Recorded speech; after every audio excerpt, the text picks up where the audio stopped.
அன்பியும் YouTube இல்லந்தோறும் இறைசாட்சி, உள்ளந்தோறும் மகிழ்ச்சி. நீரே என் ஆண்டவர், நீரே என் கடவுள்.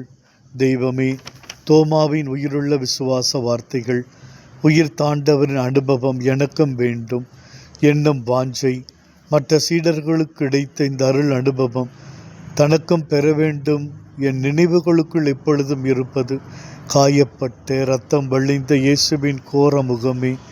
அவரின் உயிர்த்த அருள் பொங்கி வழியும் தெய்வீக முகத்தை நான் காண வேண்டும். என் நிம்மதியை அளித்து என் குற்ற உணர்வை பெருகச் செய்து முள்முடி முகம் என் விசுவாசத்தை ஆழப்படுத்தி என் பலவீனங்களை இறை பலத்தால் நனைத்து உயிருள்ள சாட்சியாக மாற்றுவது அந்த உயிர்ப்பி முகம்.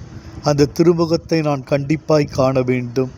எனக்கு உயிர் தாண்டவர் வேண்டும், நான் அவரை பார்க்க வேண்டும் என்கிற ஆவல் தோமையிடம் இருந்ததை தெய்வமே நீர் கண்டீர். அவரது பலவீன குறைபாடுகளை மறந்து மன்னித்து நீர் அவருக்காக பிரசன்னமாகி அவரின் ஆசையை நிறைவேற்றுகிறீர்.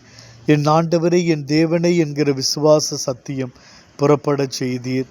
நீர் எவ்வளவு மேன்மையாய் நடந்து கொண்டீர் சுவாமி. அவரை ஏற்றுக்கொண்டு அவர் சார்பாக நீர் இருந்தீர். ஆண்டவரே, நாங்கள் உம்முடைய திருமுகத்தை பார்க்க வேண்டும். உம்முடைய திருக்கரத்தால் இன்று முழுவதும் எங்களை ஆசிர்வதித்து வழிநடத்தும்படி வேண்டுகின்றோம். ஆமேன். இந்த அன்பியம் யூடியூப் சேனலை நீங்கள் ஷேர் பண்ணுங்க, சப்ஸ்கிரைப் பண்ணுங்க, லைக் பண்ணுங்க. Wish you all the best.